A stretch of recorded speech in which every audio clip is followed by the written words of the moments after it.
Bismillahirrahmanirrahim. Bismillahirrahmanirrahim. Assalamualaikum warahmatullahi wabarakatuh. Teman-teman sekalian, kita alhamdulillah sudah masuk kepada hari keempat dari bulan suci Ramadan.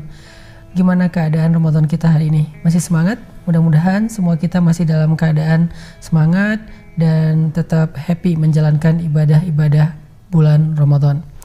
Hari ini kita akan bahas feeling good tentang Ramadan. Gimana caranya di bulan Ramadan kita tetap merasa nyaman walaupun mungkin dalam kondisi pandemi seperti sekarang ini kita nggak sampai drop semangat untuk beribadahnya atau semangat untuk beramal solehnya.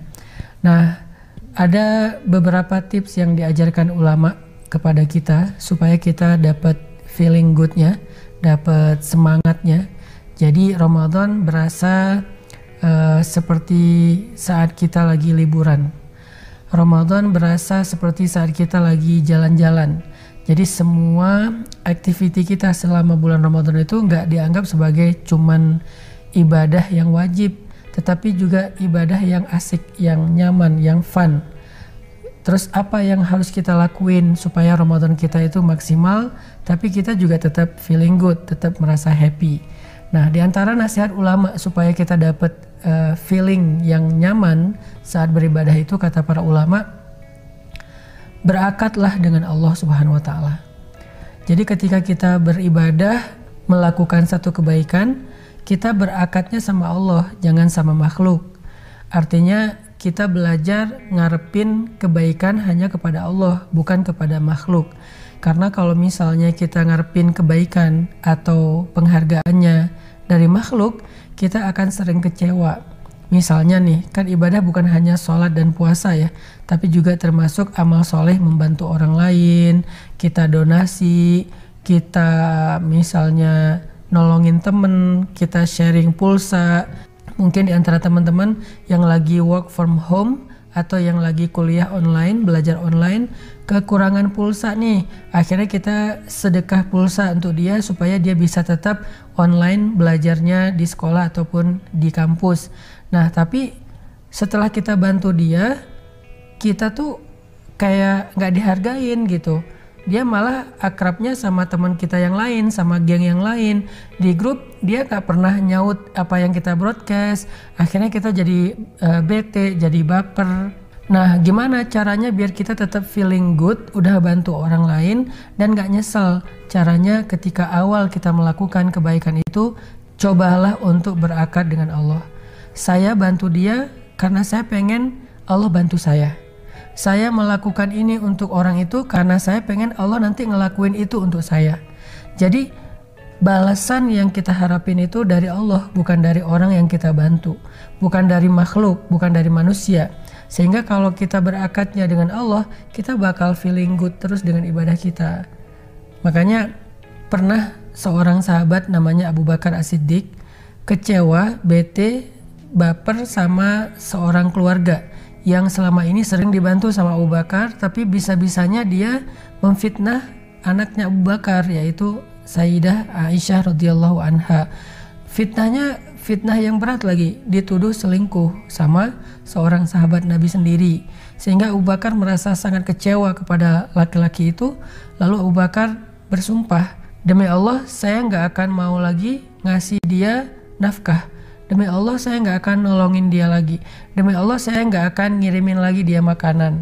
Nah, ketika Abu Bakar bersumpah, Allah Subhanahu wa Ta'ala menegur Abu Bakar di dalam surat An-Nur. Allah mengatakan, janganlah orang yang memiliki kelebihan harta di antara kalian bersumpah untuk tidak lagi memberi bantuan kepada saudaranya dan kepada orang miskin. Falyafu wal yasfahu. Hendaklah dia memaafkan dan berlapang dada. Allah nyuruh Abu Bakar memaafkan orang itu, padahal orang itu adalah orang yang sudah menyakiti hatinya Abu Bakar, padahal Abu Bakar sendiri juga udah sering nolongin dia. Ini gimana nih? Abu Bakar yang nolongin dia, tapi dia malah memfitnah Abu Bakar, nyebarin hoax tentang keluarga Abu Bakar, tapi Allah bilang maafin dia. berlapang dada atas semua kesalahan dia, wahai Abu Bakar. Terus apa ya Allah tawarkan kepada Abu Bakar sebagai gantinya ketika Abu Bakar memaafkan dan berlapang dada untuk kesalahan orang itu? Allah mengatakan, ala tuhibbuna ayyaghfirallahu lakum? Tidakkah kalian suka jika Allah mengampuni dosa-dosa kalian? Artinya, kalau kamu maafin dia, kata Allah, nanti aku yang akan maafin kesalahan kamu. Kalau kamu berlapang dada terhadap kekurangan dia, kesalahan dia, aku juga akan melapangkan ampunan dan maafku untuk kamu terhadap segala kekurangan-kekurangan kamu dalam ibadah, wahai Abu Bakar. Jadi memang ditawarin tuh akad dengan Allahnya. Kayak misalnya ayat tentang dakwah. Hal adullukum ala tijaratin tunjikum min azabin alim. Maukah kalian aku tawarkan satu perniagaan yang menyelamatkan kalian dari api neraka, yaitu beriman dan berdakwah di jalan Allah. Itu lebih baik dari apapun juga. Jadi Allah tuh selalu kayak pengen ngelurusin niat kita dari yang tadinya berakad dengan manusia, jadi berakad kepada Allah. Kalau saya nolong dia, nanti Allah yang nolong saya. Kalau saya bantu dia, nanti Allah yang bantu saya. Kalau saya maafin dia, nanti Allah yang maafin saya. Kalau saya berlapang dada, nggak baperan sama dia, nanti Allah yang akan melapangkan kebaikan untuk saya dan nggak akan ngitung-ngitung sama saya. Kalau saya sayang sama dia, nanti Allah yang akan sayang sama saya. Kalau saya menyelesaikan masalah dia, nanti Allah yang akan menyelesaikan masalah saya. Dan begitu juga dengan ibadah-ibadah yang lain. Berakatlah dengan Allah. Kita nggak bakal gampang baper atau kecewa. Akan selalu feeling blessed, never stress gitu kan. Sehingga kita jadi orang yang tetap bisa menikmati ibadah-ibadah Ramadan kita. Makanya muncullah sebuah kaidah fikih, al jaza min jinsil amal. Balasan itu tergantung jenis amal yang kita lakuin. Maksudnya kalau kita maafin orang, balasannya Allah maafin kita. Kalau kita nolongin orang, balasannya Allah yang akan nolongin kita. Kalau kita memudahkan urusan orang, balasannya Allah yang akan memudahkan urusan kita. Nah, ini bukan hanya kaidah fikih, tapi harus jadi semacam akad dalam kita berbuat baik, dalam kita beramal. Kita bantu tetangga, atau misalnya kita ngasih berbuka puasa buat security di komplek rumah kita, atau kita misalnya kadang-kadang ngasih banyak takjil ke masjid tapi nama kita nggak disebut, atau masjidnya nggak ngundang kita pas lagi ada rapat, atau kita pas datang ke masjid malah kayak pernah dibentak, akhirnya kita sebel sama orangnya. Jangan sampai karena kita sebel sama seseorang akhirnya kita jadi nggak berbuat baik lagi kepada dia. Berarti kita berakad dengan makhluk, bukan dengan Allah Subhanahu wa Ta'ala. Kalau udah kayak gitu, kita nggak akan feeling good lagi dalam beramal soleh atau beribadah. Begitu juga dengan ibadah yang sifatnya ritual, bukan ibadah sosial.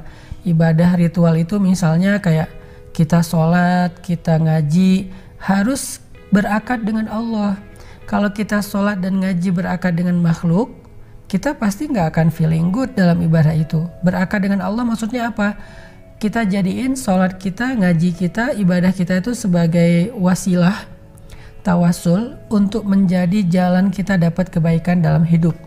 Bukan sebagai pencitraan, bukan sebagai status, bukan sebagai penghargaan. Kadang-kadang di keluarga ada tuh rasa sedikit ya, bahwa kita akan lebih semangat beribadah kalau dihargain. Sekedar kata-kata, wah hebat ya sholatnya, wah hebat ya bacaan Qur'annya, wah hebat ya hafalannya dan segala macam, kita jadi semangat kan. Itu pemikiran anak kecil sih. Makanya buat kita kalau pengen feeling good, nomor satu berakadlah dengan Allah doang, jangan dengan makhluk. Seorang istri nyiapin waktu berbuka untuk suaminya, berakadnya sama Allah. Suami mencari nafkah, menafkahi keluarganya, berakadnya dengan Allah. Tapi kalau dua-duanya berakad kepada makhluk, istri berakad kepada suami, suami berakad kepada istri, pasti dua-duanya nggak akan selalu feeling good, akan mudah kecewa banget. Udah capek-capek nyiapin waktu berbuka, ternyata dia komplain gitu misalnya, kok cuman ini doang, kayak aku ngasih nafkah gede deh setiap bulan, kok masakannya cuman ini doang. Atau istri yang komplain tentang nafkah suami, kok cuma segini dapatnya, kan kebutuhan bulan Ramadan itu banyak, padahal suami udah pontang-panting di luar mencari nafkah walaupun yang dia bawa pulang cuma sedikit. Makanya jangan sampai rusak nih feeling good kita dalam beribadah dan beramal soleh gara-gara kita berakad dengan makhluk. itu tips supaya kita feeling good dalam beribadah. Yang pertama yaitu berakad dengan Allah Subhanahu wa taala.